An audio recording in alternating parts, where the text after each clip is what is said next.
Doctor Numal মমিন ডাঙৰীয়া মই প্ৰথম 2016 চনত বিধানসভাৰ মজিয়াল নিৰ্বাচিত হৈ আহিছোঁ আৰু সেই সময়তে ডক্টৰ নুমল ডাঙৰীয়াক মই পাইছোঁ।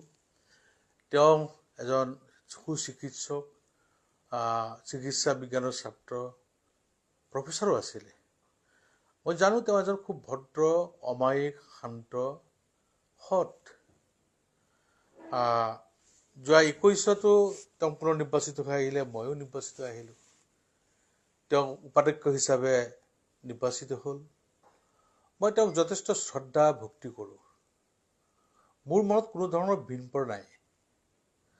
মই তেখেতক ভালকৈ জানো, তেওঁ মোক জানে।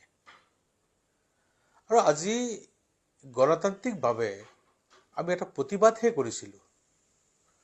মই থিয় হৈ আছিলোঁ, মোৰ হাতত এটা প্লে কাৰ্ড আছিলে, তাত লিখা আছিলে যে বিধানসভাৰ পবিত্ৰ সদনৰ মৰ্যাদা ৰক্ষা কৰক।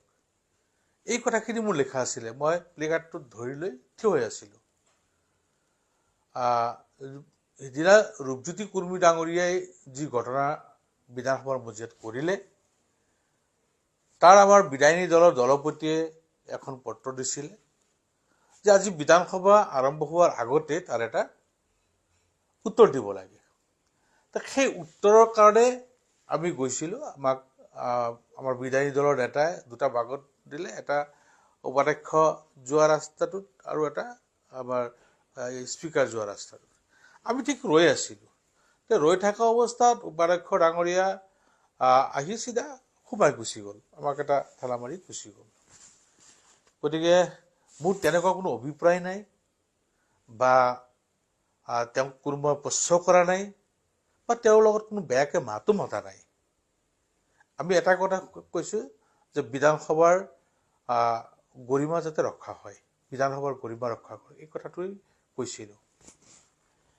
কিন্তু খন্তেক পিছতেই বিধানসভা চলি থাকোঁতে হঠাৎ তেওঁ হস্পিটেললৈ যোৱা বুলি ক'লে। কিন্তু আমি যেতিয়া বহিছোঁ, তেওঁ তাত বহি আছে। তেওঁৰ ওচৰতেই মই বহোঁ, বেছি দূৰত নহয়, আগৰ পৰাই বহি আছোঁ। গতিকে এটা ভাতৃত্ব প্ৰেমৰ সম্পৰ্ক তেওঁৰ লগত আছে। কিন্তু আজি এনেকুৱা কথা তেওঁ যে ক'ব পাৰিলে, মই অলপ তবত মানিছোঁ। ৰাজনীতিত আজি আছোঁ, কালি নাই। আজি মই বিধায়ক আছোঁ, কালি হয়তো নাথাকিব পাৰোঁ। তেওঁ আজি উপাধ্যক্ষ আছে, কালি হয়তো নাথাকিব পাৰে। কিন্তু সম্পৰ্কটো নাইকিয়া হৈ নাযায়। গতিকে আমি গণতান্ত্ৰিক পদ্ধতিৰে ৰাইজে আমাক নিৰ্বাচিত কৰি পঠাইছে আইনসভালৈ।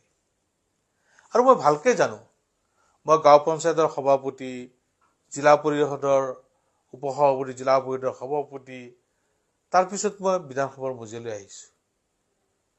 গতিকে ৰাইজে আমাক আইনসভাত পঠাইছে। গতিকে তাত কমচে কম মোৰ দ্বাৰা 1% অন্যায় মই কৰিব নোৱাৰোঁ। মই সেই ধৰণৰ নহয়।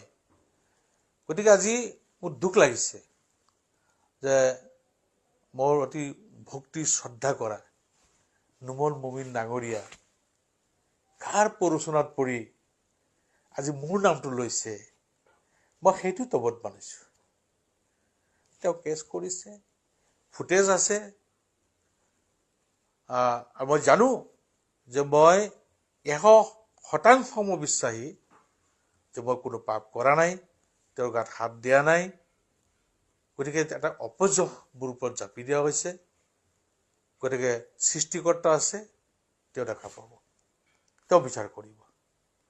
মই মোৰ ধৰ্মপুথি কোৰাণত হাত দি মই ক'ব পাৰিম যে ডক্টৰ নুমল মমিন ডাঙৰীয়া গাত মই স্পৰ্শ কৰা নাই। কিন্তু তেখেতে এজন খ্ৰীষ্টিয়ান লোক, তেওঁ খ্ৰীষ্ট ধৰ্ম পালন কৰে, তেওঁৰ এটা ধৰ্মপুথি আছে বাইবেল। তেওঁ সেই বাইবেলত হাত দি ক'ব পাৰিব নেকি মই তেওঁক স্পৰ্শ কৰিছোঁ? নিশ্চয় নোৱাৰে। তেওঁ সেই মানসিকতা নকয় কেতিয়াও। মই জানো তেওঁ এজন ভদ্ৰ, শান্ত, শিষ্ট, সৎ স্বভাৱৰ ব্যক্তি। গতিকে কাৰ প্ৰৰোচনা যদি কৰিলে মই তবত মানিছোঁ আশা কৰিম যাতে ৰাজনৈতিক স্বাৰ্থৰ বাবে ৰাজনৈতিকভাৱে কাৰোবাক নিষেধ কৰাৰ বাবে যাতে ষড়যন্ত্ৰ ৰচনা কৰা নহয়।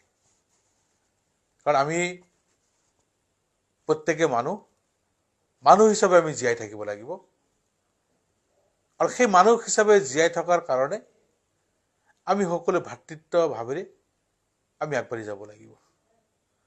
আজি আমাৰ যিটো প্ৰতিবাদ আছিলে সম্পূৰ্ণ গণতান্ত্ৰিক পদ্ধতিত আমি প্ৰতিবাদটো কৰিছিলোঁ। তাত কোনো আক্ৰোশমূলক ভাৱ নাছিলে, তাত কোনো হিংসাপৰায়ণ মনোভাৱ লৈ কৰা হোৱা নাছিলে। মাত্ৰ সদনৰ গৰিমা ৰক্ষা কৰাৰ কাৰণেহে আমি এই প্ৰতিবাদটো কৰিছিলোঁ।